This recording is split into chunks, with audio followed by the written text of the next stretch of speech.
Rubio and others will have some tough words saying that the U.S. wants Europe to spend more in defense and take a greater responsibility for defending Europe. That doesn't mean the U.S. is pulling out of Europe. It doesn't mean the U.S. is pulling out of NATO. It's great to see that European states are doing this. The U.S. has to deal with global realities, global security concerns. But America has a long and close relationship with our European friends, and that's not going to end. Now, the Munich Security Conference is underway as European policymakers attempt to reset relations with an American administration that is gradually withdrawing from Europe. Earlier, I caught up with Larissa Brown, the Times' defence editor, who's at the conference. She said that compared to the shockwaves that J.D. Vance brought in that clip you heard this time last year, this year's conference is much calmer. So actually, it all feels quite calm here at the moment. Now, I'm obviously speaking before we've heard from Marco Rubio tomorrow, and I think everybody's waiting for that. But I think there's a general sense that he's a bit more diplomatic, and we're not going to have some sort of, angry statement about the Europeans as we did last year. Generally, there's a lot of talk about how the Europeans, and including the Brits, are obviously trying to work together more and prove to the US that they're serious about their defences and working together. Well, Anna Wieslander, who is the Northern Europe Director for the Atlantic Council, told me that although things have started on a better note, the future of the transatlantic relationship is far from certain. One of the problems that we do see, I think, is that some countries deliver. I'm Swedish, the Nordics, the Baltics, Poland, Germany, while others are lagging behind. We have major problems with UK, France, also Spain has said clearly that they don't want to commit basically to the Hague Summit pledge of 5% by 2035. So this could be, a potential danger to the whole project, of course, of we don't know how will the US react if they don't see a process in 1 or 2 years. Well, let's hear now from Fred Fleitz, who's former chief of the National Security Council in Donald Trump's first term, and he's on the line now. Good afternoon, Fred. Good afternoon. Is there a sense in America that the EU has now got its act together or not? I think we know what Marco Rubio is going to say. He's leading the delegation to the Munich Security Conference. He gave testimony to the Senate Foreign Relations Committee recently. He made it clear the U.S. is not leaving Europe.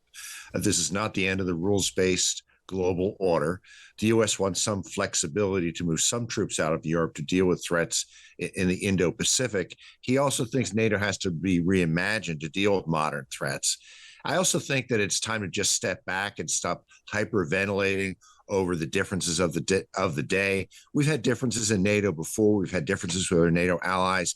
This is a time-tested alliance. It's not going anywhere. And I think it's time, as what Speaker Johnson said when he came to London recently to speak to members of Parliament, it's time to calm the waters. So it sounds to me like you're more in the same camp as the NATO chief, Mark Rutte, who said that the United States is more anchored than ever in NATO because of the fact that European countries are increasing their own defence efforts. Is that how you'd put it, or is that over-optimistic? Well, there's no question that Rubio and others will have some tough words saying that the U.S. wants Europe to spend more in defense and take a greater responsibility for defending Europe. That doesn't mean the U.S. is pulling out of Europe. It doesn't mean the U.S. is pulling out of NATO. It's great to see that European states are doing this. The U.S. has to deal with global realities, global security concerns. But America has a long and close relationship with our European friends, and that's not going to end. So I wondered what you made of the letter that former US ambassadors to NATO wrote, and we're going to be hearing from one of the signatories in the next hour, talking about sort of forcing the US to recognise how valuable NATO was to America, that the idea, and just a quote from the letter, it's far from being a charity. NATO was a force multiplier that allowed the US to assert its power and influence in ways that would be impossible or prohibitively expensive to achieve on its own. Do you think there is a recognition of that in America? I do. I think that that's fair. I think that we can be supportive of NATO and supportive of our European friends, but also to say that steps have to be taken to update NATO to deal with new global threats. And how would you advocate doing that then? Well, it's already being done, where NATO nations are spending more on defense, where we're seeing the U.S. put forward a strategy for moving some troops out of the region to deal with other threats in other areas. But I also think there's going to be an accounting for very active foreign policy in President Trump's first year.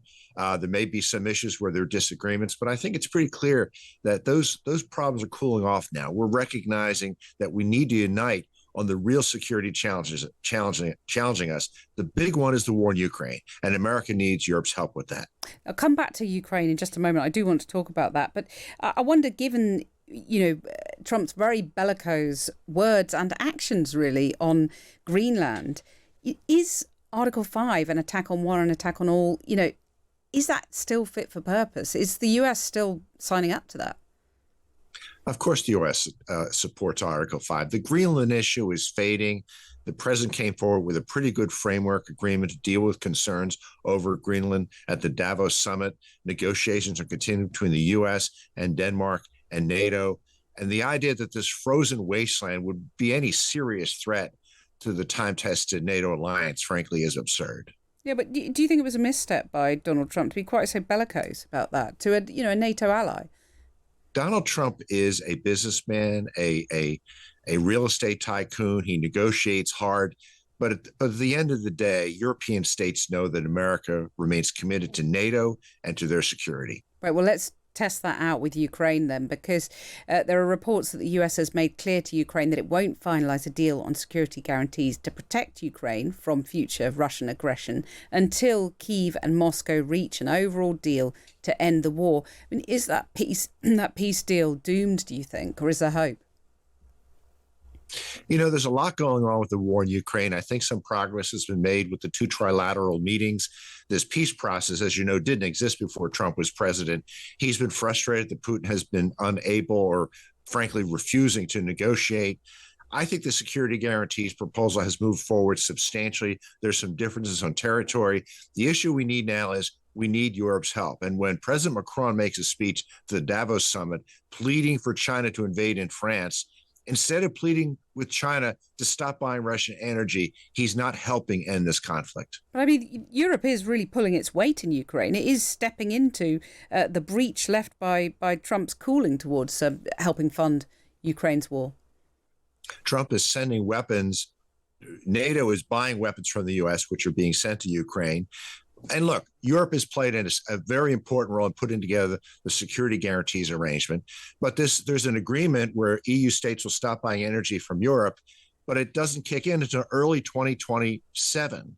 That is too late. We need Europe to do more. Europe should be pressing China. It should be pressing India to stop buying energy from Russia. We will not get Russia to end the war until we hurt it economically. Europe needs to step up.